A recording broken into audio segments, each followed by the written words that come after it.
Yang saya hormati, saya atas nama kementerian dan juga penasehat Popsi di DKI Jakarta masih di bulan Syawal ini mengucapkan minal aidin wal faizin, mohon maaf lahir batin. Mungkin baru pertama kali ketemu Bapak Ibu sekalian di tempat ini dalam rangka acara halal. Mudah-mudahan tali silaturahim kita bisa terus berlanjut dan masih terus juga dengan data-data yang kita harapkan di dalam rangka membangun dunia pendidikan yang lebih baik. Bapak Ibu sekalian, saya paham bahwa kesininya Bapak Ibu semakin repot dengan urusan data, bukan hanya sekedar data siswa saja, tapi juga data guru, data tenaga pendidikan, data siswa, dan data sarana prasarana yang sedemikian rumitnya. Tentunya ini membuat Bapak Ibu sekalian pusing ya, apalagi kalau sudah mendekati deadline-nya data harus masuk. Biasanya para operator ini sering dikejar-kejar oleh guru-guru. Bahkan kemarin per tanggal 30 Juni sebagai deadline terakhir, itu banyak guru-guru di daerah yang WA atau SMS saya, Pak, saya datanya belum valid, Pak, saya datanya belum ini, masih merah. Itu semua sampai ke 12 malam. Bahkan sampai ada yang nangis karena operator PAUD di salah satu kota kabupaten di Wajo Sulsel itu dari 11 guru operatornya sendiri yang masih merah gitu, yang lain sudah beres gitu. Nah ini tentunya menjadi kendala gitu, menjadi kendala dan pusing diri sendiri. Akhirnya sampai tengah malam kita coba bantu, alhamdulillah pas jam 11 lebih itu dia datanya sudah bisa masuk, sampai bercucuran air mata. Pak, saya sampai bercucuran darah katanya gitu. Bapak Ibu sekalian, kenapa data ini menjadi sesuatu yang sangat penting gitu ya? Ini kita coba lihat tayangan bahwa sebelum Instruksi Menteri Nomor 2 tahun 2011 ya, itu data kita masih pakai data agregat ya, masih pakai data agregat. Artinya apa? Datanya itu dibuat dari sekolah dikirim ke dinas gitu, dinas kabupaten kota, dari dinas kabupaten kota lari ke provinsi, di provinsi lari ke pusat. Nah ini waktunya sangat-sangat lama gitu, sangat-sangat lama, sehingga data yang masuk ke pemerintah pusat itu biasanya udah tidak valid lagi, sehingga bagaimana pusat merancang untuk membuat bantuan di pendidikan itu terkadang sulit gitu. Untuk membantu guru di dalam sertifikasi guru saja, kita tahun 2011 itu kita mengalami kekurangan anggaran. Begitu kita mau tambah dengan data yang ada, ternyata datanya berlebih, sehingga akhirnya datanya juga menjadi tidak valid lagi gitu. Sehingga keluarlah Instruksi Menteri Nomor 2 tahun 2011 bahwa pendataan itu dilakukan oleh masing-masing direktorat jenderal melalui aplikasi Dapodik ya. Jadi melalui aplikasi Dapodik. Jadi datanya tidak lagi sifat agregat, tetapi sifatnya sudah individual. Ya, data siswa harus lengkap. Siapa nama siswanya, siapa nama ibunya, siapa nama bapaknya, sekolahnya di mana. Data gurunya gitu juga. Siapa nama gurunya, wali kelas berapa, ngajar apa, terus mata pelajaran apa, itu semua udah tercantum. Kalau salah satu itu tidak terisi saja, berarti data Bapak Ibu tidak akan valid gitu, dan pasti akan merah di dalam data Dapoliknya. Nah inilah yang harus diperbaiki, sehingga ketika dulu data itu bisa diartikan diam aja tapi ada gitu, sehingga hanya ada orang bilang yang tahu data itu hanya Allah SWT katanya, tidak ada yang lain. Kenapa begitu? Karena ketika tahun 2011 kita mau mulai data, saya teringat ketika saya ngumpulin data SMA SMK, itu jumlah sekolah SMA SMK ada 25.000 ya, 25.000. 12.000 SMK, 13.000 SMA. Jadi dari 25.000. Ketika kita mau ngasih bantuan dan alokasi khusus, ini jumlah sekolah naik, gitu, naik 1.000, 26.000. 3 bulan kemudian, ketika kita mau menghitung angka partisipasi kasar APK APM, sekolahnya turun lagi, gitu. Begitu juga siswanya. Ketika kita mau ngasih BOS, data siswa naik. Tapi begitu kita mau hitung APK APM, turun lagi. Jadi kemana semua datanya? Tidak ada yang pasti, gitu. Sehingga akhirnya kita membuat suatu aplikasi Dapodik. Hanya memang beda waktu itu. Ada aplikasi Dikdas, Dapodikdas, ada aplikasi Dapodikmen, ya gitu. PAUD belum. PAUD ini kan baru ya, baru setahunan lah gitu. Sehingga kalau kita tahap mengenai penyusunan angka partisipasi kasar atau angka partisipasi murni, data PAUD masih bersifat data agregat. Gitu juga dengan yang teman-teman yang ada di Kementerian Agama. Gitu. Waktu itu masih memakai data agregat.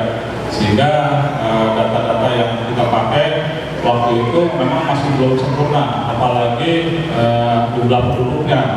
Yang satu memakai data BPS, yang satu memakai proyeksi nasional, sehingga angkanya terjadi perbedaan di mana-mana, sehingga angka partisipasi kasar banyak yang sangat-sangat melebihi dari 100%. Bahkan di DKI saja waktu itu angka partisipasi kasar untuk pendidikan dasar itu sudah melebihi sampai 120%. Inilah yang terjadi, sehingga aplikasi Dapodikmen ini kita keluarkan. Jadi modelnya seperti ini. Jadi model pendataan seperti ini sekarang. Ada Dapodikdas, Dapodikmen. Nah, Dapodikdas sama Dapodikmen mulai bulan ini, kemungkinan akan minggu depan ini akan menjadi satu, ya, akan menjadi satu, menjadi Dapodikdasmen sesuai dengan penggabungan dari unit kerja. Ada Dapodik PAUD, ada SIM tunjangan, ada SIM PTK, ada SIM Perpal. Ini semuanya adalah di dalam rangka membuat pendataan yang lebih baik, sehingga perencanaan penganggaran juga akan bisa menjadi lebih baik lagi. Lanjut. Nah, konsepnya di dasar dari Dapodik adalah bahwa di sini adalah Dapodik ini yang kita lihat adalah untuk membimbingkan pembangunan pendidikan dibagi menjadi 4 faktor. Jadi ada PTK-nya, ada satuan pendidikannya, ada peserta didik, ada substansi pendidikannya, ya. Jadi ini semua masuk ke dalam pendataan yang kita buat. Sehingga semua siswa, guru maupun tenaga pendidikan, sarana prasarana itu harus masuk semua ke dalam aplikasi Dapodik, sehingga kita bisa tahu kalau sekolah mau minta bantuan RKB, itu kita bisa lihat, nggak perlu lagi ngirim proposal, tinggal ngitung aja dari aplikasinya berapa jumlah siswa, berapa rogel, berapa ruang kelas. Kalau terjadi perbedaan, kita tinggal lihat, oh bedanya hanya 2, tinggal kita bantu 2 ruang kelas baru, seperti itu. Dan nanti kalau mau bikin daerah, mau bikin USP, unit sekolah baru, itu kita tinggal lihat aja berapa kebutuhan dari jumlah usia sekolah di daerah tertentu dan berapa jumlah banyaknya sekolah, itu nanti tinggal dibebani dulu saja, dan berapa sekolah yang bisa dibangun di daerah tersebut. Seperti itu. Lanjut.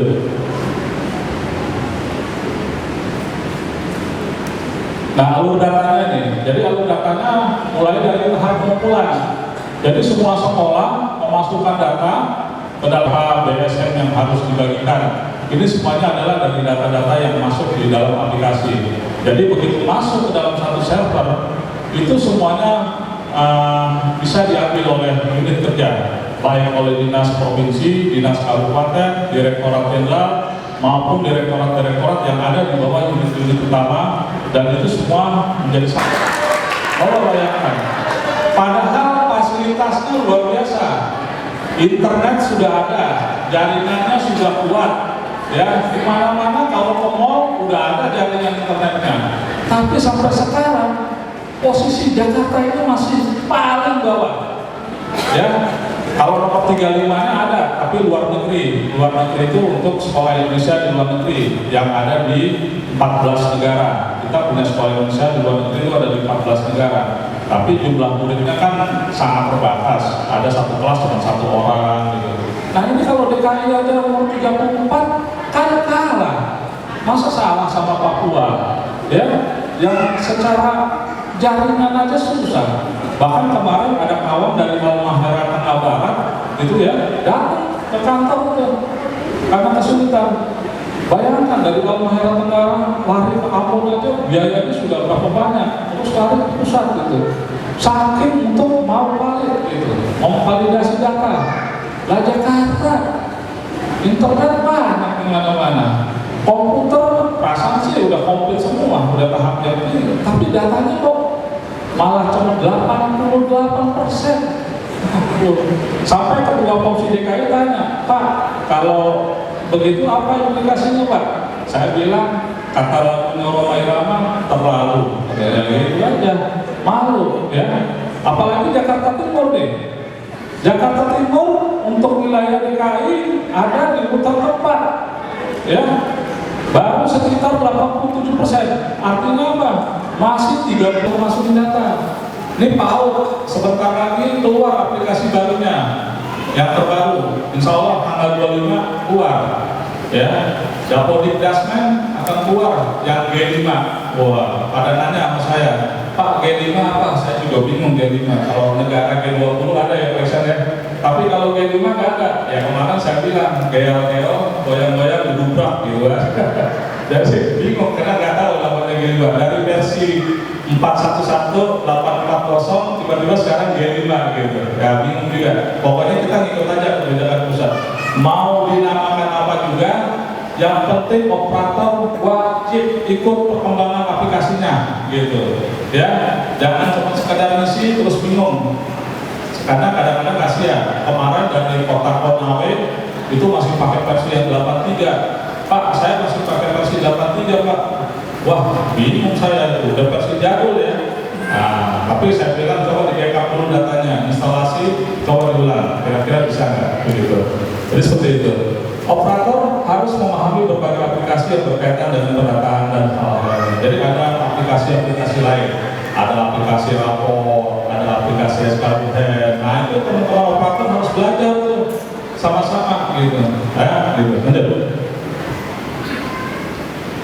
Nah, ini yang mudah nih, ya. Jadi operator POPSI itu tahun 2015 ya Mas ya. Nah, di tempatnya di SMK Kesdam Jaya Salemba itu didirikan POPSI, Forum Operator Pendataan Pendidikan Seluruh Indonesia. Selama ini sih sebenarnya sudah ada operator-operator tingkat wilayah, ada operator Jakarta Timur, operator Jakarta Barat, tapi masih pecah-pecah, ya. Tahu-tahu yang digas-gas, dipen. POPSI tidak, POPSI tanpa sekat, ya. Baik yang Kemenak gabung boleh, gitu. Operator PAUD gabung boleh, SD boleh, SMA boleh. Fasilitatornya kalau perlu kita siapkan, gitu ya. Kemarin kita latihan di Sopeng, BIMTEK dan konsolidasi. Yang ikut 390 peserta, yang buka Pak Bupati, bupatinya jamin. Operator saya jamin sejahteraannya. Kalau Sopeng bisa nomor 1 di Sulawesi Selatan, wah semua tepuk tangan bergerak dan memang luar biasa. Karena baru pertama kali sejak saya ngikutin Dapodik yang lebih dari 200 kabupaten, baru bupati itu yang buka. Biasanya sih mah kepala bidang atau kepala apa gitu. Dan itu baru bupatinya yang turun langsung. Jadi seperti ini, ya. Lanjut. Nah ini misinya. Jadi terwujudnya operator pendataan pendidikan seluruh Indonesia yang profesional, solid, sejahtera dalam pelaksanaan administrasi. POPSI ini tujuannya cuma satu, Pak. Tujuan akhirnya supaya kawan-kawan operator ini bisa diakui oleh pemerintah dan diperhatikan kesejahteraannya di dalam jabatan fungsional khusus. Mungkin ada nanti jabatan fungsional khusus operator gitu. Operator pendataan, kalau nanti semua operator nanti operator bus juga ya, gitu. Jadi termasuk operator ini ya. Nah seperti ini, wujudkan cita-cita proklamasi, mensukseskan pembangunan nasional, memajukan pendataan nasional, meningkatkan profesional operator, dan meningkatkan kesejahteraan operator. Karena selama ini operator itu biasanya dibayarnya dari pendataan. Ada yang petunjuknya satu siswa Rp3.000, ada untuk guru Rp10.000, tapi juga ada juga yang nggak dibayar oleh daerah. Gitu. Jadi ya seperti itu, nasibnya operator seperti itulah. Gitu. Lanjut.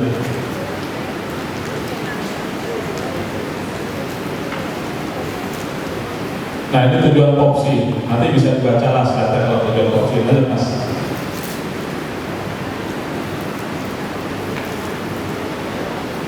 Nah ini kalau laptopnya belum ganti, ini kalau udah keluar, kalau diperhatiin harus ganti yang bagus. Jadi peran POPSI. Nah, jadi POPSI ini saya harapkan untuk di wilayah masing-masing Jakarta, coba dipantau progress reportnya yang sudah masuk berapa, sekolah mana yang belum masuk, gitu ya, itu dipantau, dibuat rekapitulasinya, sekolah-sekolah mana yang belum masuk ke 100%. Misalnya sekolah Nurul Hikmah, wah ini datanya baru 80%.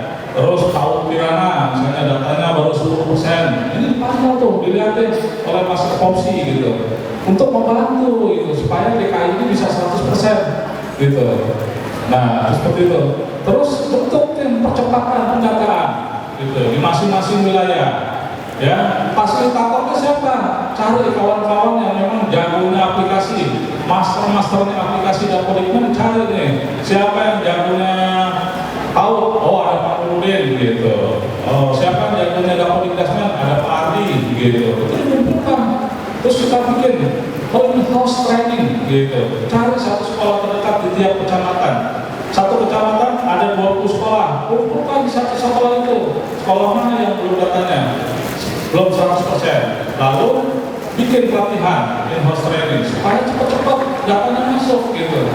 Kalau tidak masuk juga kan kasihan, dana bosnya nggak dapat, sertifikasinya nggak dapat, mungkin mau dibantu sarana prasarana juga nggak bisa gitu. Jadi harus seperti itu. Jadi kan dengan sekolah, dengan operator dalam rangka dana pendidikan, kerjasamanya cuma terbatas pada BIMTEK, terbatas pada BIMTEK. Tapi kerjasama untuk yang namanya memiliki, rasa memiliki atas suatu yang dalam bahasa kerennya sense of belonging, dalam bahasa manajemen perubahannya namanya, ini saya masuk dalam change gitu kan, dalam bahasa perubahan kesadaran akan melakukan pekerjaan demi peningkatan prestasi. Karena begitu Anda sadar akan pekerjaan, maka Anda terpancing untuk meningkatkan prestasi, untuk memperbaiki. Apalagi pakai istilah progress report. Dalam istilah progress report yang termasuk change management, dia berarti kesadaran meningkatkan prestasi menjadi satu. Karena saya disampaikan yang tadi menyampaikan orasi ilmiah, maka saya sampaikan ini secara ilmiah. Begitu. Saya tidak lebih panjang lagi untuk masuk dalam manajemen operasional, tapi saya ingin sampaikan kepada orang sekalian, sepanjang dia tidak terjadi keutuhan antara internal dengan eksternal, dalam hal ini birokrasi dengan instansi dari dunia pendidikan dan dengan mereka di dalamnya, saya bisa tahu Human Development Index Indonesia di tingkat ASEAN kalah. Saya bisa paham. Saya kebetulan menulis buku tentang MEA, Masyarakat Ekonomi ASEAN, yang di dalamnya menakan tentang berbagai variabel, dan salah satu variabel ini adalah Human Development Index. Hari ini saya bilang pada Bapak Ibu sekalian bisa paham, karena memang asal-muasalnya data tidak paham, tidak terus. Padahal tadi sudah disebut dari agregat berubah menjadi individual. Dari individual itu berarti soal IT. Maka saya bilang tadi pendekatannya dua, on IT base atau people base. Yang baru saya omongin barusan cuma people base, belum on IT base. Ketika nanti saya padu dalam konstruksi IT dengan people base, sesungguhnya setiap operator juga sekedar bisa bikin pemetaan pendidikan. Seorang operator bahkan ketika berubah dari employee skill menjadi life skill, dia bisa bilang, sekolahan ini gua jamin akan maju kalau caranya begini.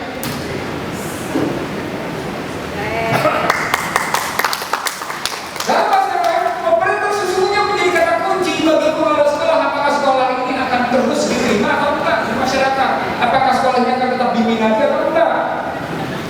Karena dia bicara tentang tiga variabel lain, tentang fasilitas sarana dan model pendidikan, tentang substansi pendidikan. Dan kalau dia mengamalkan yang namanya tadi brand lainnya, lalu dia belajar sedikit tentang model menganalisa data, subhanallah definisi, maka kata kunci saya ada data. Saya bicaranya data. Kalau kita bicara data, maka kita cuma tinggal menggunakan tools. Kita tinggal istilahnya, gue mau pakai pisau apa nih? Mau pakai pisau bergerigi, mau pakai pisau biasa, pisau analisanya gimana bahasa akademiknya gitu. Nah, Anda di kanan Anda sesungguhnya menjadi kata kunci. Dan saya percaya ketika Anda honorer, maka sesungguhnya job climate dan job environmental Anda beserta dengan kontrol reward dan punishment dalam posisi yang kalau mau dibilang nol juga enggak, tapi dalam posisi yang sangat ada. Dan ketika Anda